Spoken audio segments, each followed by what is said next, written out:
আমি যুদ্ধ করতে চাই না, তবে আপনাদেরকে আমি প্রথম দিন বলছি, আপনারা যদি ইসলাম চান, শরীয়তের শাসন চান, ভোট করে হন, আসেন ভোটে যাই।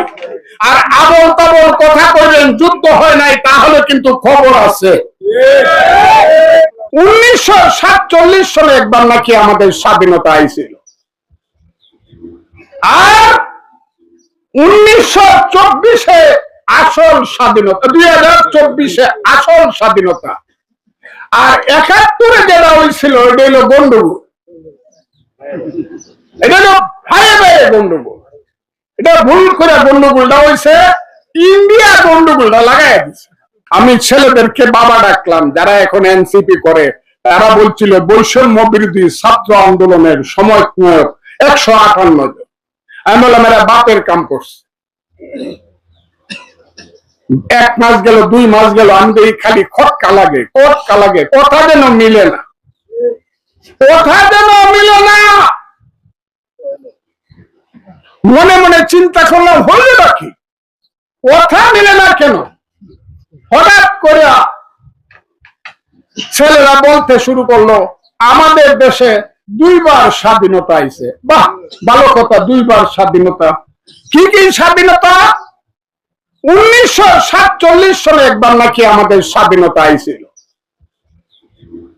আর 1924-এ আসল স্বাধীনতা, 2024-এ আসল স্বাধীনতা।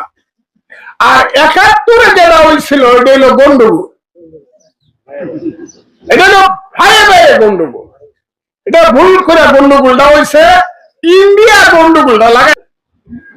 1 দিন, 2 দিন, 3 দিন আমি মনে করলাম আমার দল বোধহয়, যেহেতু আমার দল হলো শহীদ জিয়ার দল, যে শহীদ জিয়া বাংলাদেশের বীরত্ব, যে শহীদ জিয়া ছিলেন সেক্টর কমান্ডার, যে মেজর জিয়া বলছিলেন I major Zia do hereby declare the independence of Bangladesh.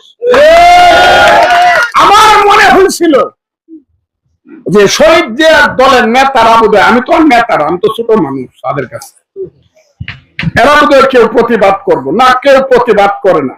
তখন আমার মনে হলো আল্লাহ বোধহয় আমার নামে দুজকের খাতাটা খুলছে। আমি যদি প্রতিবাদ না করি, আল্লাহ আমাকে হাবিয়া দুজকে নিবে, কারণ আমি মুক্তিযোদ্ধা। ফজলুর রহমানের জীবন তো আর কারো জীবন না। আমার আল্লাহ সৃষ্টি করছে খালি উজান গাঙ্গের নাও ভাইয়ের লাগে।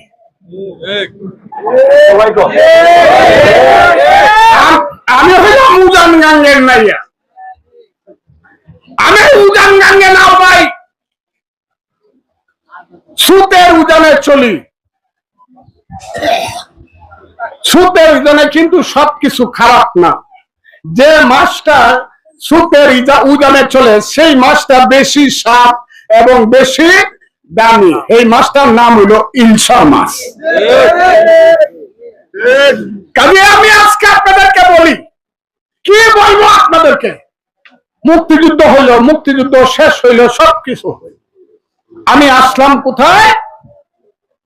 আমি যদি প্রতিবাদ না করি, এদের বিরুদ্ধে আল্লাহ আমাকে দুজক দিবে। সেই কারণে আমি বললাম, এই জামাতে ইসলাম সাবধান, আপনাদের সাথে আমি যুদ্ধ করতে চাই না, তবে আপনাদেরকে আমি প্রথম দিন বলছি, আপনারা যদি ইসলাম চান, শরীয়তের শাসন চান, ভোট করে হন, আসেন ভোটে যাই। আর আবল তাবল কথা কইবেন যুদ্ধ হয় নাই, তাহলে কিন্তু খবর আছে। পরের দিন যখন জামাতে ইসলাম পত্রিকাতে লেখলো যে এই দেশে কোনো যুদ্ধ হয় নাই, যারা যারা যুদ্ধ করছে তার বেশিরভাগ নাকি হিন্দু, ইন্ডিয়া থেকে যুদ্ধ করছে, অস্ত্র নিয়ে যারা যুদ্ধ করছো তারা মাপ চাও আল্লাহর কাছে। সেই দিন আমি বলছি, আলবদরের বাচ্চারা, রাজাকারের বাচ্চারা এখনো কিন্তু জীবিত আছি রে। সেই দিন বলছি আমি কি এমনি জামাতের সাথে ঝগড়ায় গেছে? আমি কি ঝগড়া করার মানুষ না?